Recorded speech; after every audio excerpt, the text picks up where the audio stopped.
Hey everybody, welcome back to the channel. Thanks for all of the great feedback, constructive criticism, comments in the last video about me losing subscribers. A little tongue-in-cheek, like I sort of know, or at least the arrogant side of me feels like he knows what he has to do to get better.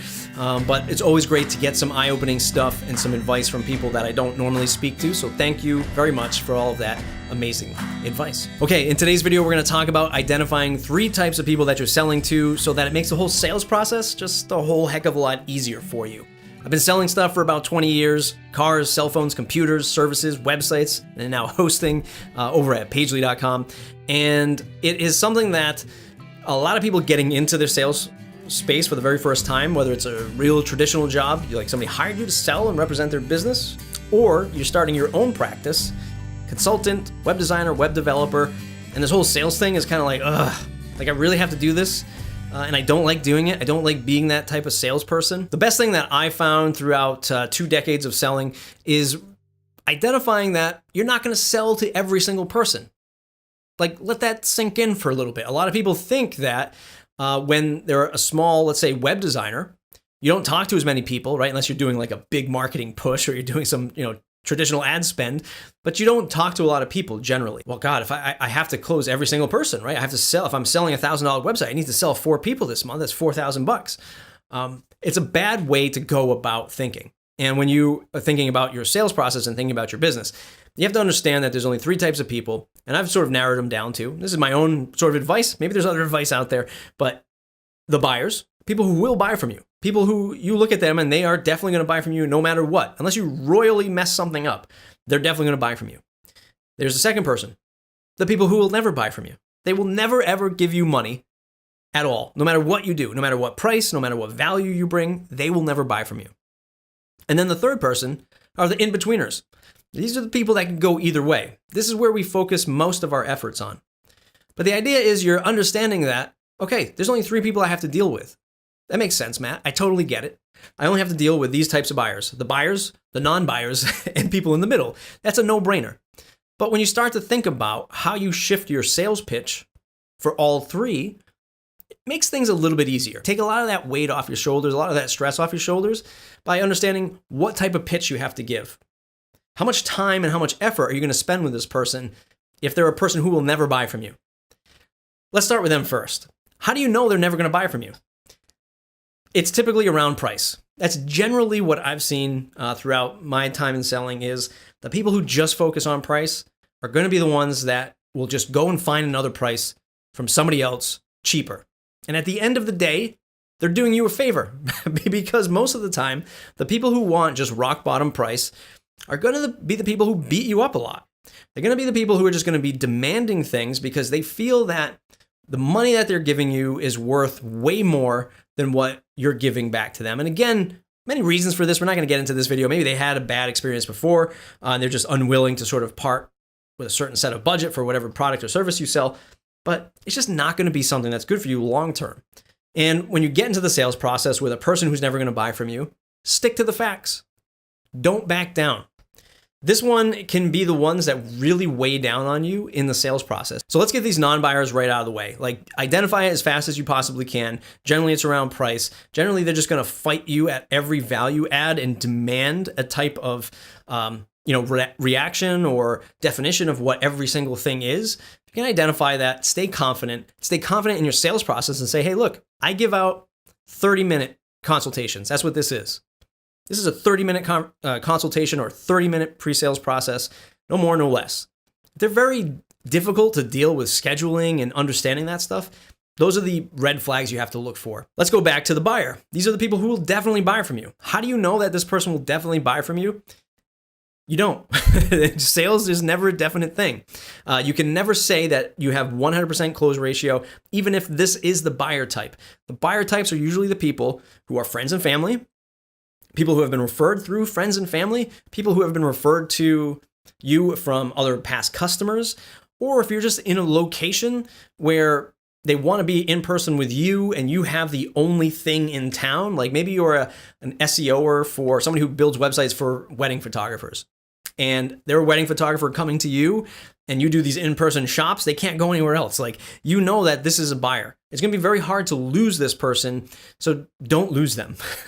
And we're going to work on that in other videos, but identify them right out of the gate and just start with the consultation. The worst thing you can do is just be this robotic salesperson, and they say, hey, you know, Sally down the street said that I should come to see you to build a website. What do you have for me? And then you say, okay, we do mobile responsive. We make Google super fast and everybody can crawl your site. Get out of that mode when you realize that this is going to be a buyer. And you start to be much more consultative. You start to have much more of a conversation with this person and really just warm up to them and find out, hey, how can we best start this as soon as possible? You want to find out when they're going to say yes to you, even though you know they're going to say yes, and what's the budget? What are we going to work with?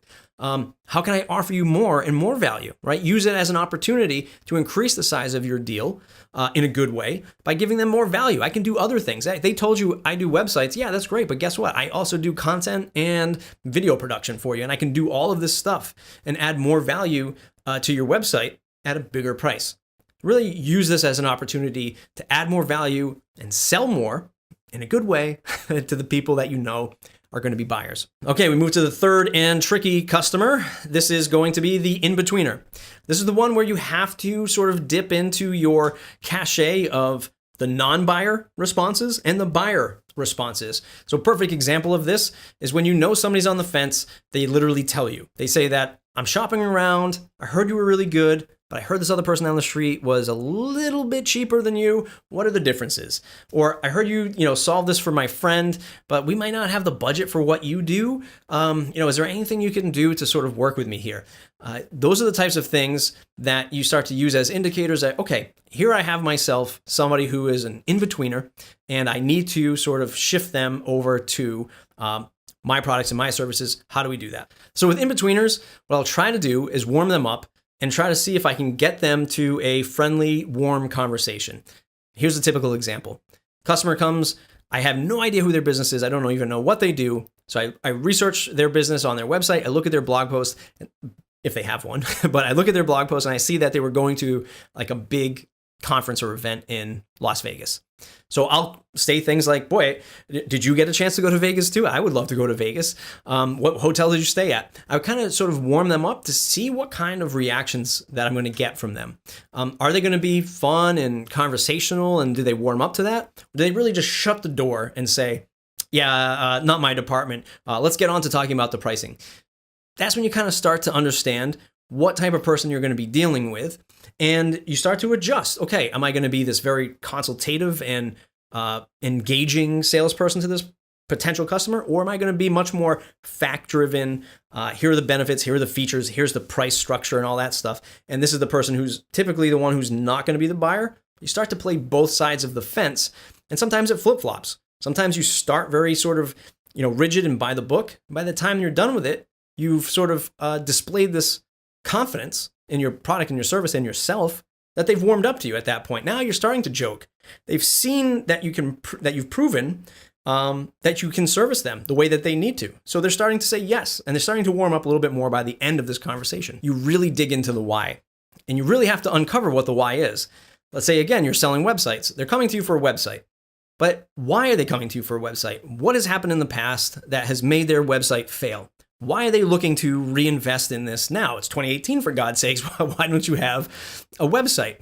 And you start to uncover, well, we had a, freelancer who was building our website, that this person totally disappeared off the face of the earth. They charged us a few $1,000s. We never got what we wanted. You start to put the pieces of the puzzle together of what happened to them in the past.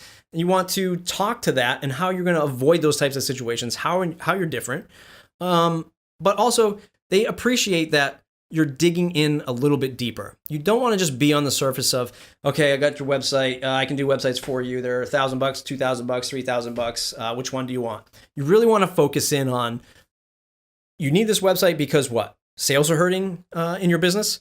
Or you do sort of door-to-door sales, but now you want to explore e-commerce? Well, okay, that's good. Let's not spend a whole bunch of money on, design and enhancements for your website. Let's focus on fast, optimal, engagements, conversions, things like that for e-commerce. Spend your money over here. They start to appreciate that you're thinking out for them, because you really should be. I mean, at the end of the day, what makes a great customer experience is you've solved their issue, you've provided immense value at a fair price that you've both agreed on, and they're going to start referring more. So you want to think about your customer. You want to solve things for them the best way that you possibly can. In this pre-sales process, that's the beginning to this great relationship. All right, so that's just a quick sales video. That's the way I identify customers. I know that when people come through the door, I'm not going to sell to every single person. Me, myself, I like to identify these 3 different categories. It helps me really just get myself into a mode of how I'm going to present, how I'm going to sell. And at the end of the day, week, month, year, I get to look back and say, which categories am I really closing really well in? Is it friends and family category? Am I actually closing more this year of the people that aren't typically the buyer? And how am I doing on the in-betweeners? So it gives me this sort of good gauge to understand where I'm at, how I'm performing, what I can do better. Am I getting the right customers? Am I getting the right message in front of customers, which is also super important. It's mattreport.com, mattreport.com/subscribe. The iTunes podcast. I hope you're a listener. Are you a listener? Let me know in the comments below. It's generally all about WordPress entrepreneurs, people who are building businesses. They just happen to use WordPress. So e-commerce, designers, developers, that kind of thing. You can find us on iTunes. Just search for Matt Report. Season 7 just ended, but there's a whole bunch of awesome shows. I'm doing live shows now on YouTube. Really hope for you to join me there. If I can get the words out, subscribe, hit the bell. We'll see you in the next video.